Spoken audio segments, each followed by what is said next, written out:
दोस्तों, मैं आपको सोशल मीडिया पर वायरल होने के 3 आसान तरीके बताता हूं। इस तरीकों का अगर आप इस्तेमाल करेंगे तो आप रातों रात, मैं कहता हूं कि कुछ घंटों में आप वायरल हो जाएंगे। सबसे पहला काम है हिंदू धर्म को गाली दे दो। दूसरा काम है हिंदू देवी देवताओं के ऊपर कोई गंदा मजाक कर दो। फिर मोदी जी को गाली दे दो, योगी जी को गाली दे दो।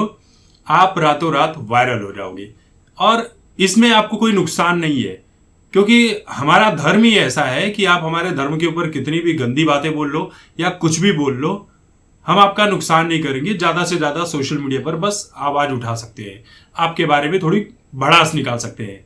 लेकिन यही काम अगर आप दूसरे धर्मों के खिलाफ करोगे तो रातों रात आपका गला काट दिया जाएगा, इसमें कोई दो राय नहीं है। तो हिंदू धर्म ऐसा है, सुनता है, माफ कर देता है, और यही वजह है कि सदियों से हम शिकार बनते चले आए हैं। तो कहानी मैं बता रहा हूं कि जब से महाकुंभ की शुरुआत हुई है तब से कोई न कोई ऐरा गहरा नत्थु खैरा सड़क से उठकर आता है और महाकुंभ के ऊपर सवाल खड़ा करना शुरू कर देता है। महाकुंभ पूरी तरह से अब समाप्ति की ओर है, लेकिन अभी बॉलीवुड से कुछ लोग हैं जो अभी भी सवाल उठा रहे हैं। स्वरा भास्कर, इसको तो काउंट करना ही बेकार है, धोबी की कुतिया जैसी हो गई, ना घर की ना घाट की। दूसरा है ये विशाल ददलानी, टकलू महाशय। ये टकलू भाई साहब को बड़ी चुल मची रहती है, कभी टुकड़े टुकड़े गैंग का समर्थन करने के लिए, कभी किसान आंदोलन के नाम पर खुद का टकला चमकाने के लिए।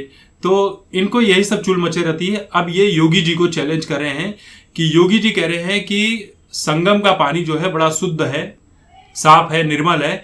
तो मैं कहता हूं कि योगी जी को वो पानी पीकर दिखाना चाहिए और एक मिसाल पेश करनी चाहिए, क्योंकि महाकुंभ का जो ये त्रिवेणी संगम का पानी है ये गटर के पानी जैसा है।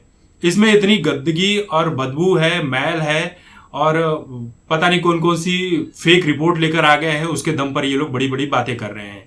अब रिपोर्ट हमारे देश में बहुत सारी बनाई जाती है। अभी अमेरिका के जो प्रेसिडेंट है, ऐसी बहुत सारी रिपोर्ट की धज्जियां उड़ाते हुए रोज नजर आ रहे हैं कि किस तरह से बाइडेन जो है वो यहाँ के कुछ नेताओं को सपोर्ट कराता है ताकि केंद्र में मोदी की सरकार तीसरी बार ना बनने पाए। फिर ऐसे बहुत सारी फंडिंग मिलती रहती है आए दिन सनातन धर्म के ऊपर, बीजेपी सरकार के ऊपर, तरह तरह के लोगों के ऊपर ये आरोप उठाने के। बहुत सारे कमेंट में आकर कहते हैं कि भाई तुम बीजेपी का पीआर कर रहे हो। तो भाई मैं बीजेपी का कर रहा हूं तो तुम किसकी पीआर कर रहे हो? तुम भी किसी की कर रहे हो कि कांग्रेस की, आम आदमी पार्टी की या ममता के पार्टी की? तो तुम भी तो किसी का कर रहे हो। तो हम तो वही करते हैं भाई, सनातन धर्म की जो तारीफ करेगा, जो साथ खड़ा रहेगा, हम उसके साथ खड़े हैं। तुम करो, हम तुम्हारे साथ खड़े हो जाएंगे।